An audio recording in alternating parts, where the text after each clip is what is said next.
Hey everyone, BardPG here. Just wanted to go over some Tears of the Kingdom challenge run ideas. So I've been looking online and I found some ideas that I found interesting, as well as I've come up with a few of my own. So this is going to be a culmination of a bunch of smaller challenges that I'm calling the Bard's Challenge, sort of a modular set. So I want to go over each piece individually. That way, in case you want to try one at home, you can mix and match what you like and what you don't like. So the first challenge is going to be the on-brand challenge. That's going to leave you with everything that Link is seen using and wearing in like promo art and in trailer videos. That's going to be the Hylian set, the Champion's leathers, and the well-worn hairband. Now, ideally, you're wearing just the Hylian set trousers, just the pants of the set, the Champion's leathers, and then the well-worn hairband as your headpiece. If you want to throw that hood on, because he is seen with the hood in the cover art, that's, up to you. It's going to give you a little more defense if you want, but the real ones, they're just using that hairband. The other thing is that you're going to be limited to using just one-handed weapons, your shield and your bows. So no spears and no big two-handed weapons.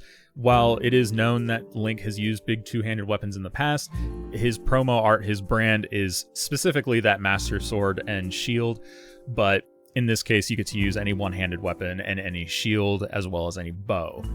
The other thing as part of this is getting the Master Sword and the Hylian shield. Now, part of the Bard's Challenge is that it is a 100% completion run, so you're going to have to get the Master Sword and the Hylian shield anyways, but in the modular nature of how these challenges are going, I wanted to make sure that was included in case you decide not to do a 100% run, or if you want to mix and match. Part of the on-brand challenge is that you do need to get the Master Sword and Hylian shield at some point during your run before it's considered complete. Next is going to be the Collector's HOARD challenge. Now, this is going to limit the amount of hearts and stamina you get, as well as limit your inventory space, and kind of make you a little bit more fragile, as well as have more limited resources because you're hoarding them as to not use them. So this is going to be, you're going to collect and not use all of your shrine blessings, collect and not use all of your Korok seeds, collect and not use all of your Sage's wills, collect all 5 unique horses in Tears of the Kingdom. Specifically, I say 5. I know Epona is technically available in the game, but because you have to get Epona with either an amiibo or having an already Breath of the Wild save, I didn't want to include her because she's not obtainable without some outside thing, and I wanted to make this unique to Tears of the Kingdom. You have to collect all 15 legendary armaments, as well as collect all 136 armor pieces. Now, you may be wondering how that all works with the limited amount of hearts and stamina that you're going to be getting because you're not using any of your shrine blessings. This is not a 3-heart challenge. This is just using the hearts that you're given in the game. It is technically possible to complete all of the checks that require a certain amount of health or stamina with what you are given in the game if you do it in the right order. So that's kind of what this is basing it on. You're going to only receive a certain very limited amount of hearts. I believe you can get a total of 11 hearts in the game, or mix and match as you choose via the shrine that lets you change your hearts for stamina, and then go from there. Next is going to be the 100% completion module. Now, this module is going to be the one that actually gets everything in the game, right? You're going to complete all of your quests, you're going to complete all of your shrines, you're going to complete all of your shrine quests. Now, that's specific because you can complete some shrines without actually activating the quest. You have to go and find the quest anyways. You're going to complete all of your side quests and adventures. You're going to acquire all of your memories. That may seem obvious because if you're completing all of the quests, you should have all of the memories. But trust me, just make sure you get all of the memories. You're going to find and help all of the Koroks. You're going to fill out your entire cookbook. You're going to complete your compendium. You're going to acquire every medal in the game. And you're going to achieve 100% map discovery. For those of you who didn't know, post-game, you're going to have a little percentage marker on your map over on the right-hand side. That's going to be your map discovery completion rate. Every icon that shows up on the map, basically anytime you would be in the world and you would see discovery pop up on your screen, that's going to be adding towards your map discovery. So you do have to get 100% map discovery. Next is the Picky Eater challenge. Now, you've probably seen variations of this online if you've looked up Tears of the Kingdom challenges already. I've seen a few different ones that are variations on like, oh, only eat cooked food, etc., etc. So specifically for Picky Eater that I'm going with, I'm saying only cooked meals, so no raw food, no roasted food, no icy food, just cooked meals. and you can only eat a meal immediately after it's cooked. That's one that I kind of added myself. And then you can only cook and eat in safe places. So that means you have to be in a town, at a stable, somewhere where the cooking pot is readily available for you, essentially.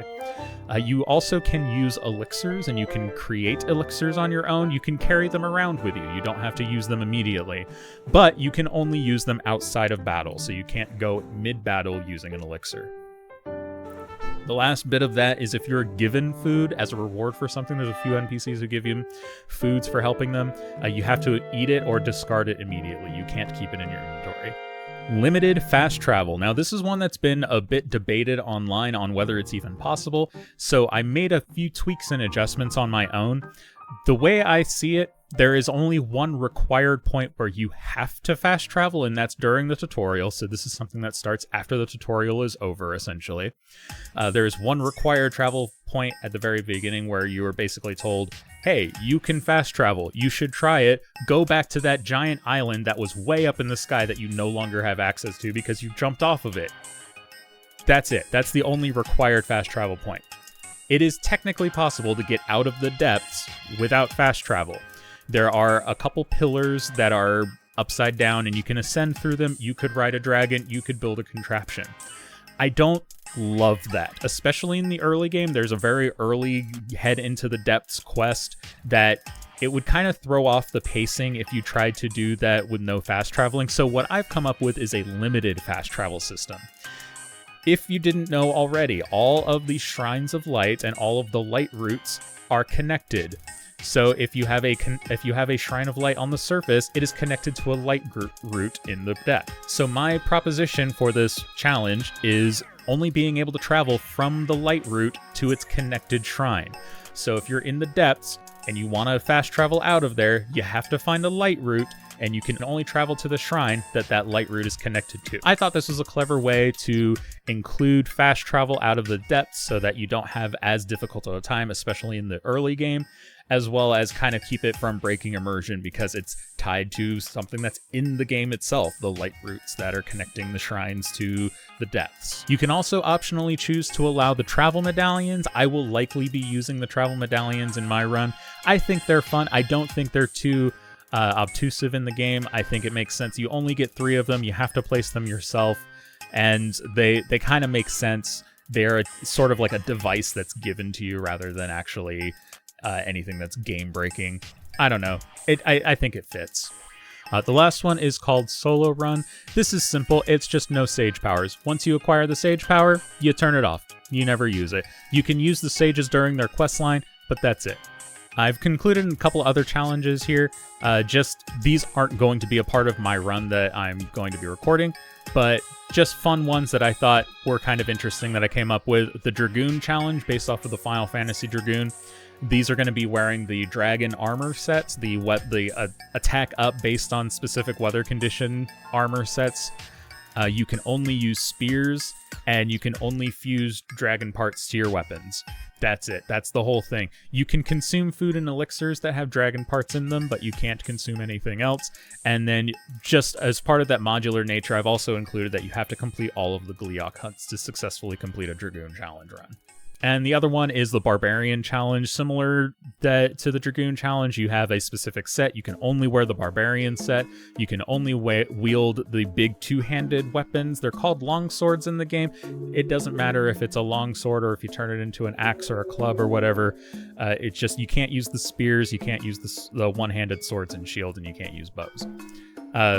And then you can only eat raw, roasted, or frozen food, so no cooking, which means no elixirs unless they're given to you. And you must complete all of the monster hunts. And that's it. That's all of the challenges that I've come up with or that I've seen online that I felt necessary to post.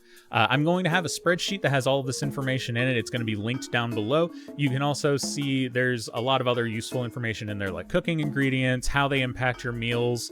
There's a weapons list of how much damage and durability each weapon has. There's a list of armors and how many items it takes to upgrade them, and it's dynamic. So check it out. It's got a lot of great information. I hope you use it. And if you decide to use any of this information to create your own challenge run and do any sort of modular challenge run on your own, let me know in the comments. I'd love to hear about it. Anyways, thank you so much for checking this out. Hope you stick around to watch more videos. Make sure you subscribe so that you see them in your feed, and we'll see you next time.